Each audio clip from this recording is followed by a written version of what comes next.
Yeşaya 28-ci fəsil. Şimal padşahlığına xəbərdarlıq. Məhsuldar vadinin başında yerləşən, şəraba uymuşların şəhərinin, Efraim sərxoşlarının, qürurlu tacının, izzətli gözəlliyin və solan çiçəyin vay halına. Budur, Rəbbin güclü, qüvvətli bir adamı var. O, bərk yağan dolu, bəla gətirən fırtına kimi, hər şeyi yolunda məhv eləyən sel kimi gəlir. Əlləri ilə şəhəri yerlə yeksan eləyəcək. Efraim sərxoşlarının şəhəri, qürur tacı ayaq altında tapdalanacaq. Məhsuldar vadinin başında yerləşən şəhər, izzətli və gözəl tac, artıq solan çiçəyi xatırladan şəhər, vaxtından əvvəl yetişən əncir kimi olacaq. Onu görən tez dərib yiyəcək. O gün ordular Rəbbi sağ qalan xalqı üçün gözəlliyi tacı, izzət çələngi olacaq. Hökm kürsüsündə oturana ədalət ruhu, şəhər darvazalarını müdafiə eləyənlərə qüdrət verəcək. Yeşaya sərxoş peyğəmbərlərə xəbərdarlıq eləyir. Kahinlər və peyğəmbərlər də şərabdan səndəliyir, içkidən büdrüyür, şərab içib xumarlanıb, içkidən yollarını azıb. Onlar yanlış görüntülər görür, tutarsız qərarlar qəbul eləyir.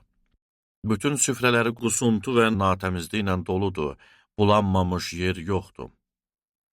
Yeşayaya edilən istehza. Bu adam kimi öyrədir, kimə öyüd verir?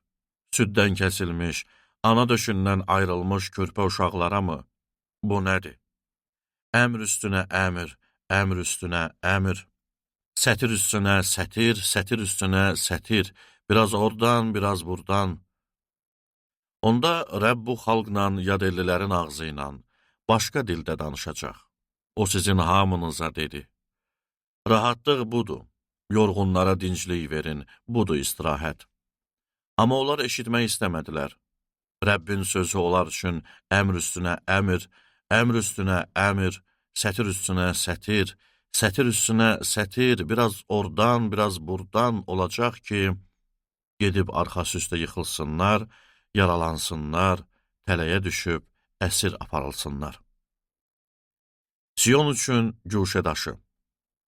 Buna görə də, ey rişxəndçilər, Yerusəlimdə olan bu xalqın rəhbərləri, Rəbbin sözünə qulaq asın. Madam ki, siz dediniz, ölümlə əhd bağladıq, ölülər diyarı ilə razılığa gəldik, ölkəyə böyük bəla gələndə bizə zərər verməyəcək, çünki yalanı özümüzə sığınacaq elədik, hilənin arxasında gizləndik. Buna görə də Xudavənd Rəbb belə deyir. Budur, Siyonda təməl olaraq bir daş, sınaqdan keçirilmiş daş, qiymətli bir güşə daşı qoyuram. Ona iman eləyən hər kəs narahat olmayacaq. Ədaləti ölçü, salihliyi şaqul eləyəcəyəm. Yalan sığınacağını dolu məhv eləyəcək. Gizləndiyiniz yerləri sellər yuyub aparacaq. Ölümlə bağladığınız əhd ləğv olunacaq. Ölülər diyarı ilə razılığınız qüvvədən düşəcək. Ölkəyə böyük bəla gələndə sizi məhv eləyəcək. Bu bəla hər gələndə sizə toxunacaq. O, hər səhər, gecə-gündüz keçəcək. Bu xəbəri anlayanda dəhşətə gələcəksiniz. Yataq uzanmaq üçün qısa, yorğan bürünmək üçün dar olacaq. Çünki Rəbb Perasim dağında elədiyi kimi qalxacaq.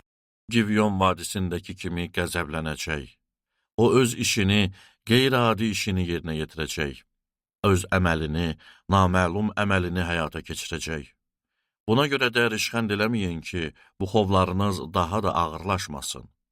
Çünki ordular Rəbbi Xudavənddən eşitmişəm ki, bütün ölkə məhv olacaq. Allahın hikməti. Qulaq asın, səsimi eşidin, diqqət eləyin, dediyimi dinləyin. Əkinçi əkin əkmək üçün durmadan yeri şumlayarmı? Torpaqda şırım açıb malalayarmı? O, torpağı hamarlayandan sonra qara çörək otunu, zirəni səpməzmi? Buğdanı sırayla, arpanı ayırdığı yerə, pərinci də onun yanına əkməzmi? Allah ona öyüd verər, onu öyrədər. Çünki qara çörək otunu vəllə döyməzlər. Zirənin üstünə araba təkərləri ilə sürməzlər. Qara çörək otu dəyənəklə, zirə isə çubuqla döyülər. Buğdanı çörək bişirmək üçün xırmanda döyürlər, amma o fasiləsiz döyülməz. Xırmanın üstündən araba və atlar keçsə də buğdanı əzməz. Bu hikmət ordular Rəbbindən gəlir. Onun məsləhəti ecazkardır, hikməti böyükdür.